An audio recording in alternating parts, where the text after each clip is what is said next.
नमस्कार साथियों, स्वागत है आपका हमारे अपने YouTube चैनल आयुर्वेदिक नर्सिंग ज्ञान में। साथियों, आज हम देखते हैं कि मन क्या है, यानी कि जो हमारा माइंड है वो क्या है।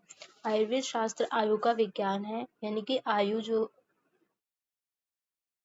आयुर्वेद शास्त्र है वह आयु का विज्ञान है तथा यह आयु शरीर, इंद्रिय, सत्व व आत्मा का संयोग है। आयु क्या है कि शरीर, इंद्रिय, सत्व और आत्मा का संयोग है आयु, जिसमें कि सत्व जो होता है वो होता है मन, यानी कि हमारा माइंड। शरीर व इंद्रिया पंच भौतिक होती है। पंच भौतिक यानी कि जो कि पंच महाभूतों से मिलकर बनी है, पृथ्वी, जल, वायु, अग्नि, आकाश।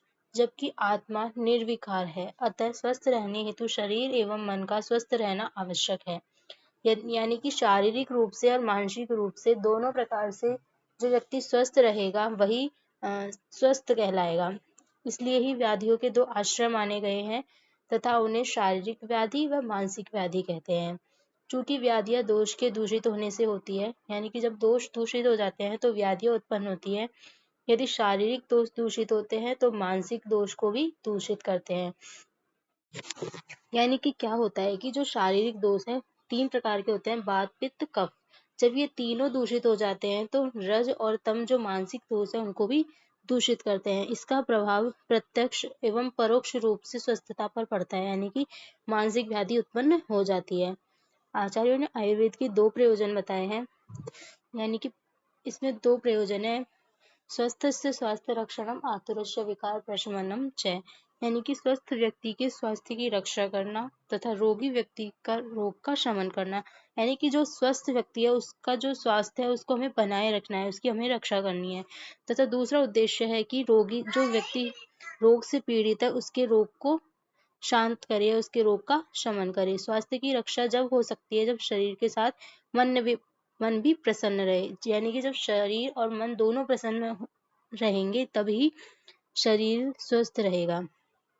आधुनिक विज्ञान में मन संबंधी जानकारी देने वाले शास्त्र को मनोविज्ञान यानी कि साइकोलॉजी कहते हैं तथा मानस रोग विवेचन करने वाले शास्त्र को मानस रोग यानी कि साइकाइट्री कहते हैं।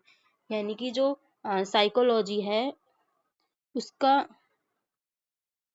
यानी कि जो मनोविज्ञान है तथा मानस रोग यानी कि साइकाइट्री है, ये वस्तुतः मनोविज्ञान विकृति परक है, जबकि जो मानस रोग विज्ञान है ये विकृति परक है।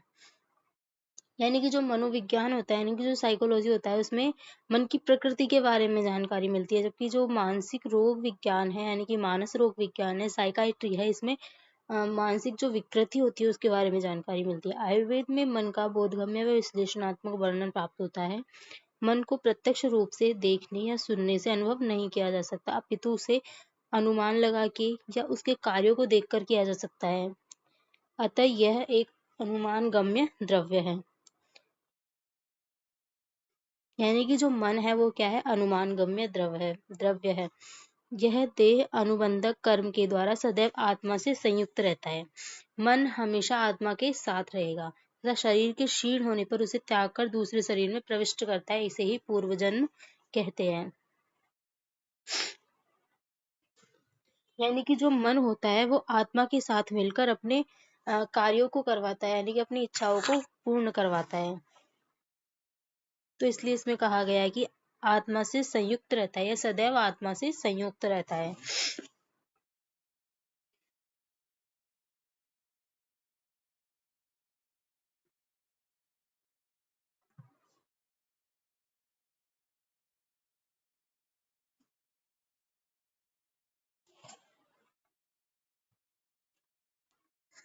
आत्मा क्या है, निष्क्रिय है। आत्मा कुछ नहीं कर सकती है जब तक उसके साथ में मन नहीं होगा। जब उसके साथ में मन मिल जाता है तो उसी को उससे आत्मा सक्रिय हो जाती है तथा आत्मा कार्य करने लगती है।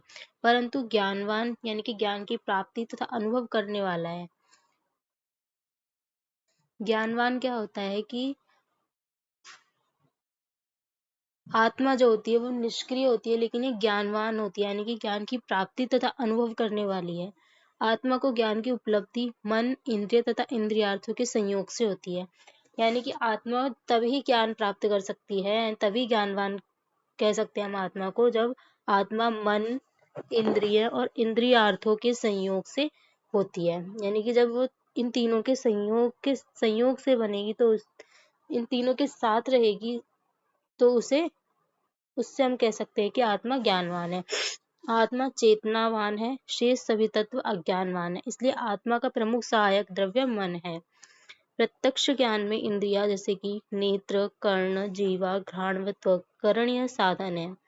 यानी कि एक प्रकार की ये तो एक तरह से साधन ही है जिनके द्वारा कोई कार्य किया जाता है, परंतु जब तक उन मन उन इंद्रियों के साथ संयोग नहीं करता है, यानी कि जब तक मन इन इंद्रियों के साथ संयोग नहीं करेगा तब तक विषय का ज्ञान प्राप्त नहीं हो सकता। आचार्य चरक ने कहा है कि मन पुरस्सराणि इंद्रिय अनर्थ ग्रहण समर्थानि भवन्ति।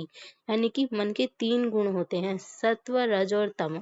सत्व गुण क्या होता है? प्रकाशक होता है। सत्व गुण को दोष नहीं मान सकते, मानसिक दोष नहीं मान सकते हम, यानी कि ये प्रकाशक है। रजोगुण प्रवर्तक है। रजोगुण प्रवर्तक है यानी कि ये कार्य करवाता है, बहुत मतलब कि एक तरीके से प्रवर्तक प्रकृति का है। तमोगुण नियामक है, यानी कि नियंत्रण कर लेता है। सत्वगुण प्रकाशक होने से इसमें कल्याण का अंश होता है, यानी कि शुद्ध होता है एकदम। रजगुण प्रवर्तक होने से इसमें रोष अंश होता है। तमगुण नियामक होने से इसमें मोह का अंश होता है, यानी कि इसमें मोह होता है। सत्वं प्रकाशकम विद्धि रजश्च अपि प्रवर्तकम तमो नियामकम प्रउक्त मन्योन्नम अथि मन्योन्नम मन तमो नियामकम प्रोक्तमन्योन्यम मिथुन प्रियम। इसमें यही बताया गया है कि सत्वगुण प्रकाशक है, रजगुण प्रवर्तक है तथा तमगुण नियामक है। सत्वगुण शुद्ध तथा दोष रहित होता है, यह कल्याणांश युक्त होता है। दोषयुक्त है रज, दोषयुक्त है रोषांश युक्त होने से, तथा तम भी सदोष है मोहांश युक्त होने से। अतः सत्व को गुण माना गया है, यह दोष नहीं है। सत्व विकार रहित है, यानी कि जो सत्व गुण है यह विकार रहित है, इसमें किसी प्रकार का दोष नहीं है। रज एवं तम दोषों की दृष्टि होने पर ही मन में विकृति उत्पन्न होती है, यानी कि इसमें आचार्य चरक ने कहा है कि सत्व गुण के कारण मानसिक व्याधि उत्पन्न नहीं होगी। जो रज और तम गुण होते हैं उन्हीं के कारण मानसिक व्याधि उत्पन्न होती है।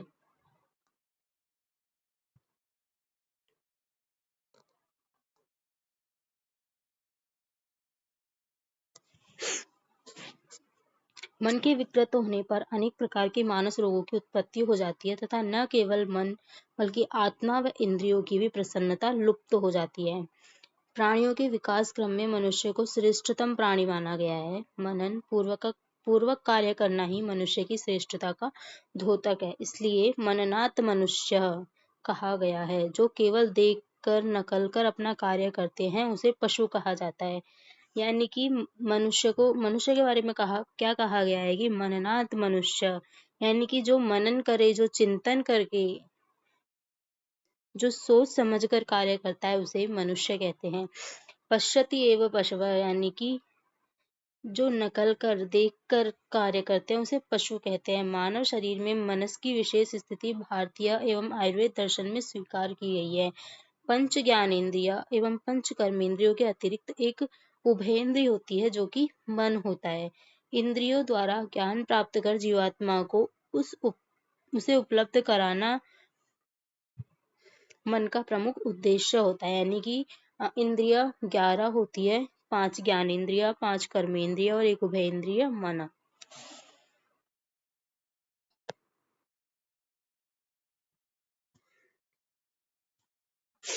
शरीर में एक या एक से अधिक इंद्रियों के अधिष्ठान जैसे कि नेत्र, कर्ण आदि के विकृत या नष्ट हो जाने पर यदि मन स्वस्थ रहता है तो जीवन का निर्वहन ठीक प्रकार से हो सकता है। यानी कि यदि इंद्रिय कार्य न भी करे तो भी चलेगा, लेकिन मन स्वस्थ रहना आवश्यक है।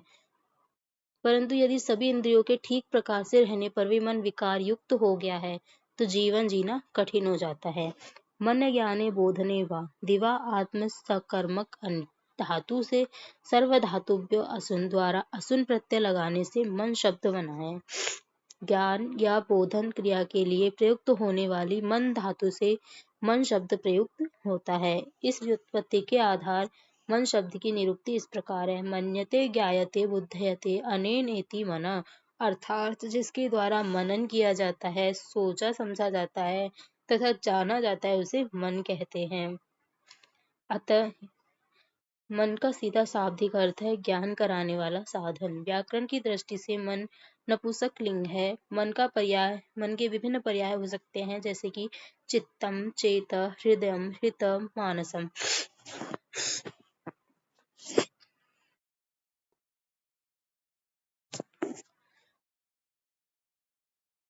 आचार्य चरक ने चरक संहिता में 3 स्थानों पर मन की परिभाषा बताई है, जिससे मन के स्वरूप, कार्य, गुण व विशेषताओं का वर्णन मिलता है। चरक संहिता सूत्र स्थान में मन के बारे में बताया गया है कि अति इंद्रिय पुनर्मन सत्व संज्ञकम चेता इत्याहुरेके तदर्थम तदर्थात्म संपदाय चेष्टम चेष्टा प्रत्यभूतम इंद्रियाणाम। चरक सूत्र 8वें अध्याय के 4थे श्लोक में कहा गया है, अर्थात मन अति इंद्रिय है। अति इंद्रिय शब्द के 2 अर्थ है, चक्षु आदि ज्ञान इंद्रियों से परे तथा चक्षु आदि ज्ञान इंद्रियों से भी सूक्ष्मतर, यानी कि दुरवबोध होने से। मन की चेष्टा मन के अर्थ आत्मा की श्रेष्ठता पर निर्भर करता है, अर्थात इन दोनों की श्रेष्ठता के अधीन चेष्टा है, जिससे उसे मन कहते हैं। मन की 3 प्रकार की चेष्टाएं होती है, जैसे कि पहला है सुख आदि का ज्ञान करना, दूसरा है चिंत्य आदि का चिंतन करना, चक्षु आदि इंद्रियों को प्रेरण करना।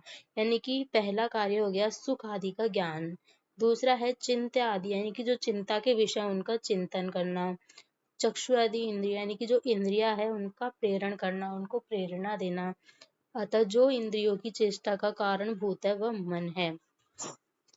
जब सुख आदि व चिंत्य आदि विषय उपलब्ध होते हैं तथा आत्मा प्रयत्नवान होता है, तब मन अपने विषयों में प्रवृत्त होता है, इंद्रियों में अधिष्ठान करता है तथा इंद्रिया भी मन में अधिष्ठित होने पर अपने विषय ज्ञान में प्रवृत्त होती है। चरक संहिता विमान स्थान में बताया गया है कि सत्वमुच्यते मन तच्छरीरस्य तंत्र कर्मात्म संयोगात।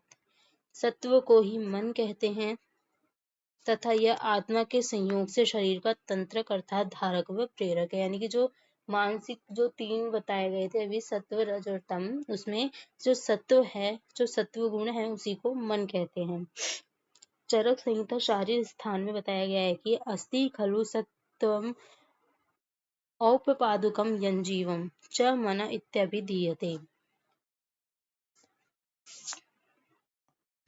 अर्थात जो जीव का इस प्रक शरीर से संबंध स्थापित करता है तथा जिसके निकल जाने पर शील बदल जाता है, भक्ति नष्ट हो जाती है, सब इंद्रिया कष्ट से पीड़ित हो जाती है, बल का हास हो जाता है, व्याधियां बढ़ जाती है, जिनके बिना प्राणों का त्याग हो जाता है, जो इंद्रियों का प्रेरक है, उसे मन कहते हैं। हाँ, खोल रही हूँ।